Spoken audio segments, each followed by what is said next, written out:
Oi meninas, boa tarde, tudo bem com vocês? Eu espero que sim. Primeiro quero agradecer pelas mensagens que vocês enviaram aqui para mim de melhoras, muito obrigada. Já estou melhor, graças a Deus. E quero dar continuidade aqui ao nosso grupo terapêutico, né? Para não ficar vaga essa semana, né, ficar esse hiato aqui entre os nossos encontros, eu quero gravar esse áudio para dar uma recapitulada. Como teve algumas meninas que vão participar do nosso grupo terapêutico e que não entraram, né, no nosso primeiro encontro, eu quero retomar aquilo que foi o nosso primeiro encontro, sobre o que eu falei, sobre o que eu expliquei para vocês. E vocês que participaram do nosso primeiro encontro, eu quero que vocês continuem nesse áudio, porque eu quero dar uma pincelada sobre o tema dos gatilhos, o que desencadeia a ansiedade na nossa vida, né? Dar uma pincelada, porque eu vou falar sobre isso no nosso próximo encontro, que seria o encontro que eu não pude fazer com vocês, tá bom? Bom, no nosso primeiro encontro, meninas, eu expliquei para vocês o que é ansiedade e por que nós sentimos, né? Falei para vocês que a ansiedade, ela é uma emoção inerente do ser humano, ou seja, o que significa? É uma emoção que nós sentimos normalmente. É normal sentir ansiedade. O que não é normal é quando essa ansiedade está desequilibrada no nosso organismo, né? Quando está em exagero, em excesso. Mas é super normal sentir ansiedade, até porque nós precisamos de ansiedade para sobreviver, né? É um instinto primitivo. Diante do medo, de situações desafiadoras, o nosso corpo precisa sentir ansiedade para que nós reagimos diante de certas situações. Qual que é a diferença de medo e de ansiedade? O medo é quando tem um perigo real, né? Quando há algo real ali te causando preocupação. A ansiedade é quando ela aparece na ausência de um perigo, né? Então, vou dar um exemplo aqui para vocês. Um exemplo bobo, mas fácil de entender. O rato, ele sente muito medo do gato, né? Se ele vê o gato, ele fica com muito medo. Mas, se o gato ele não está ali na presença do rato, mas por algum motivo ele ficou pelo do gato na casa, né? Mas o gato não está presente, ele saiu e o rato sente esse cheiro, ele se sente ansioso, né? Ao sentir o cheiro do gato, né? Ao sentir o cheiro na casinha ali do gato, entendeu? Não tem o gato presente, mas ele sente o medo apenas por sentir o cheiro. Então, o rato fica ansioso, né? Um exemplo bem pouco, mas bem fácil de entender, certo? Bom, meninas, basicamente, assim, falei muitas coisas, né, no nosso primeiro encontro, mas basicamente eu expliquei o que é ansiedade, porque nós sentimos e a diferença de medo e de ansiedade. Nesse próximo encontro, né, eu vou falar para vocês sobre os gatilhos, o que desencadeia os gatilhos, né, da ansiedade. É claro que como nós somos pessoas diferentes, os gatilhos, eles tendem a ser diferentes também. Porém, tem alguns gatilhos que eles são universais, né, que faz parte aí do que a gente fala do modelo cognitivo da ansiedade, tá bom?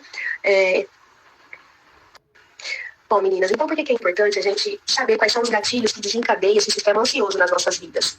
Eu quero fazer aqui uma analogia para ficar mais fácil de explicar isso. Quando você vai viajar e você já conhece a estrada, você já sabe em quanto tempo você vai chegar no seu destino. Você já sabe onde tem os buracos, a que velocidade você tem que dirigir nessa determinada estrada, onde tem um posto de gasolina para você parar, onde tem um restaurante, você sabe se a estrada é boa ou não. E isso faz com que você se sinta mais segura e se programe para essa viagem.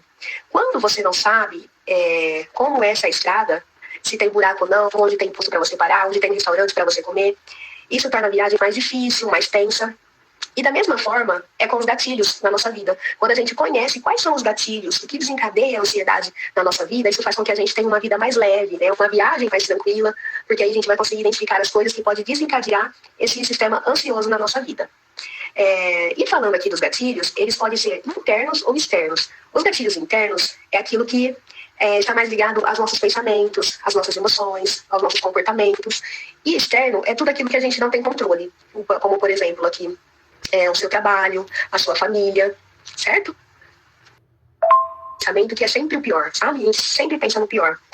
Muito auto-julgamento, autocrítica demais, as sensações físicas mesmo de taquicardia, falta de ar, sudorese, suor em excesso, o medo de perder o controle, a preocupação excessiva, não só com as coisas do dia a dia, mas com o futuro, os flashbacks, memórias traumáticas, de coisas ruins que aconteceram na nossa vida, a sensação de estarmos sempre sendo observadas ou julgadas pelos outros, essa sensação de insegurança sobre nós, sobre nossa performance, essa sensação de urgência constante, de não parar, de estar sempre com pressa, de não descansar, a dificuldade que a gente tem às vezes de tolerar incertezas na nossa vida, essas crenças disfuncionais que a gente tem sobre perfeição ou fracasso, tipo, eu preciso ser perfeita, se não for dessa forma, então não vai dar certo, sabe? Esse tipo de crença. E tem alguns esquemas também, que aí é algo mais profundo, né? Que são crenças bem desadaptativas, que é crenças de abandono, de vulnerabilidade, de exigência. E sobre os gatilhos externos, são aqueles que são vindos do ambiente, que a gente não tem controle sobre aquilo. Que é um ambiente muito estimulante, muito trânsito, lugares muito cheios, ou falar em público, Às vezes você tem um conflito com alguma pessoa, quando alguém te critica, isso pode desencadear um sistema ansioso. Exposição a situações novas, inesperadas, muita cobrança no trabalho, mudança repentina na rotina, grandes responsabilidades que você recebe, às vezes, no seu trabalho. Muita exposição a notícias negativas, muita exposição à rede social. Um exemplo disso foi na pandemia, que muita gente desenvolveu aí crise de ansiedade, ficar muito exposta a notícias negativas. O que mais que eu posso falar? Perdas significativas, perda de um trabalho, perda de um ente querido, doenças, situações difíceis com familiares. Tudo isso pode ser um gatilho para você desenvolver uma crise de ansiedade, um transtorno ansioso. Então depende muito de cada pessoa. Mas existe algo que é universal, tipo assim, que é a mãe da ansiedade, vamos dizer assim, que é a incerteza. Né? Não existe ansiedade sem incerteza. Né? O que é incerto traz muita preocupação.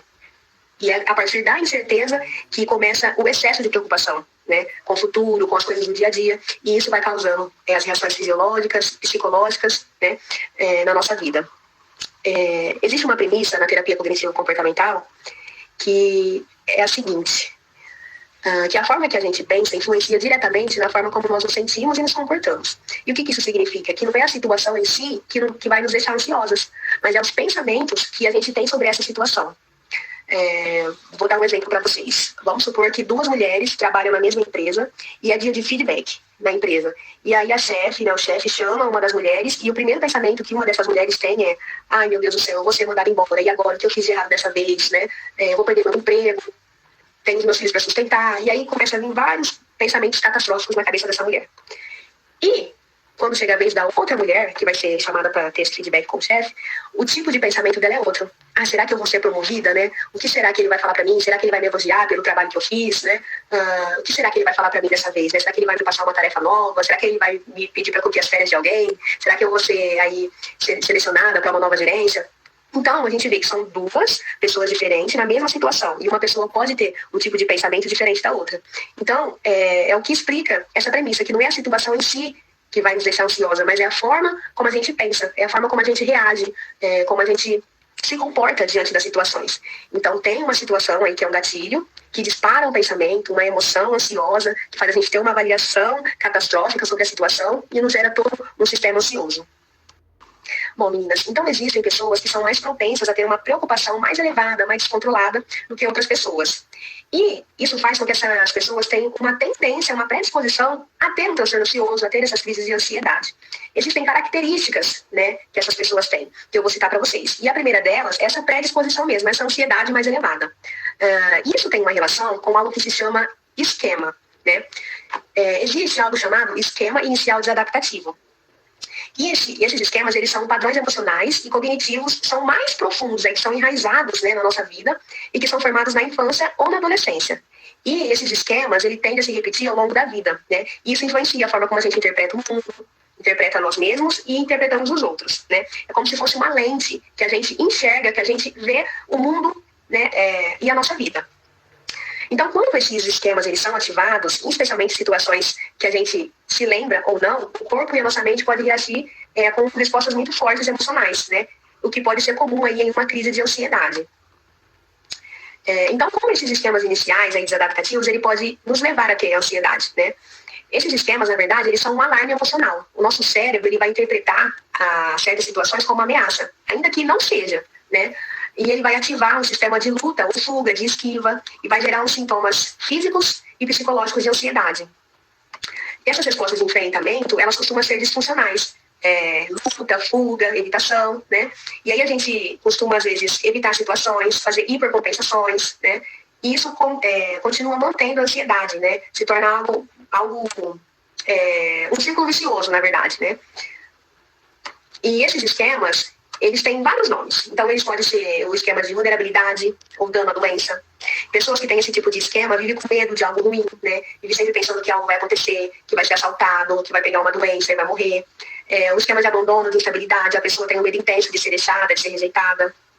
E a ansiedade aparece mais nas relações afetivas. O esquema de inibição emocional, que a pessoa tem medo de demonstrar emoções. Isso vai gerar uma ansiedade social, uma dificuldade de se expressar. O esquema de padrão flexível e de exigência vai gerar uma autocrítica, uma cobrança excessiva e uma ansiedade por desempenho, por perfeição. Tem um esquema de desconfiança, de abuso, que vai gerar uma expectativa, né? Que a pessoa vai ser sempre enganada, vai ser ferida, e essa pessoa vai estar sempre hipervigilante, né? Está ligada ali a uma ansiedade social. O esquema de subjugação, que é quando a pessoa anula suas próprias vontades, né? Por medo de conflitos com outras pessoas e acaba colocando a prioridade de outras pessoas em primeiro lugar, né? Colocando outras pessoas em primeiro lugar, na verdade, desculpa.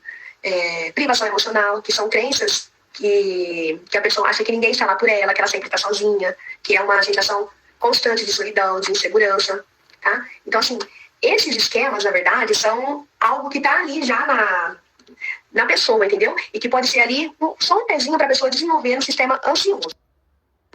Outras características que pessoas que têm uma propensão a ter uma preocupação mais elevada são intolerância à incerteza, resolução infrutífera de problemas, pessoas que não têm uma capacidade ali de resolver problemas, conflitos, pessoas que se esforçam muito para ser perfeitas, o que é impossível, né? E pessoas que querem controlar tudo, né? Que tem aí uma compulsão por ter controle, o que também não é possível, mas as pessoas acham que elas controlam tudo e que se elas não terem controle, as coisas não vão dar certo, né? Então, esses são tipos característicos, né? De pessoas que têm uma propensão a desenvolver uma ansiedade, né? Ao longo da vida.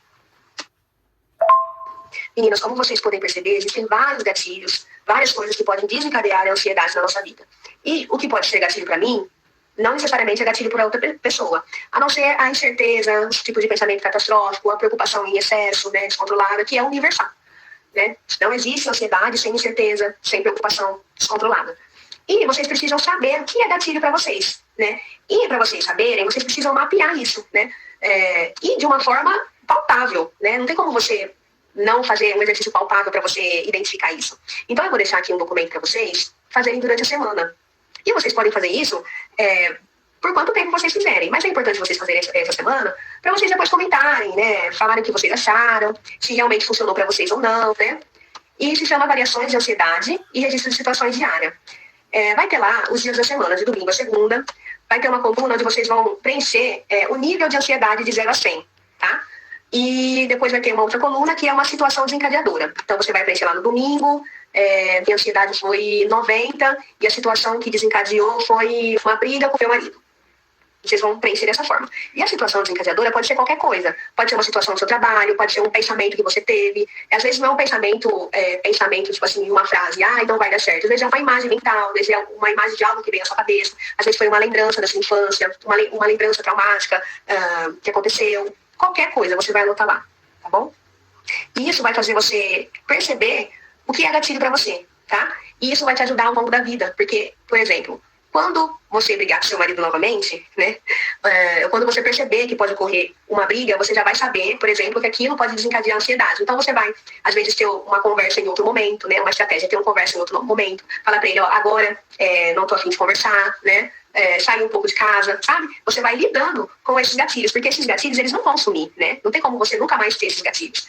O que a gente tem que fazer é aprender estratégias para poder lidar com essa situação, tá? E, bom, é isso. Se vocês tiverem alguma dúvida, vocês podem me chamar no grupo ou no privado, tá? Se tiverem alguma dificuldade em preencher. E qualquer dúvida sobre os áudios que eu mandei, vocês podem me chamar também, certo? Bom, meninas, é isso. Muito obrigada. Desculpa aí o tamanho dos áudios. Vocês podem colocar aí na velocidade 2 escutar, mas é que eu não queria deixar vocês no vácuo essa semana, sabe? Queria dar aí uma continuidade, né? Pra não ficar esse hiato, né? Eu acho muito ruim. Mas vocês podem escutar conforme o tempo de vocês, tá bom? E qualquer insight, se vocês quiserem comentar, falar alguma coisa, podem colocar aqui, tá bom?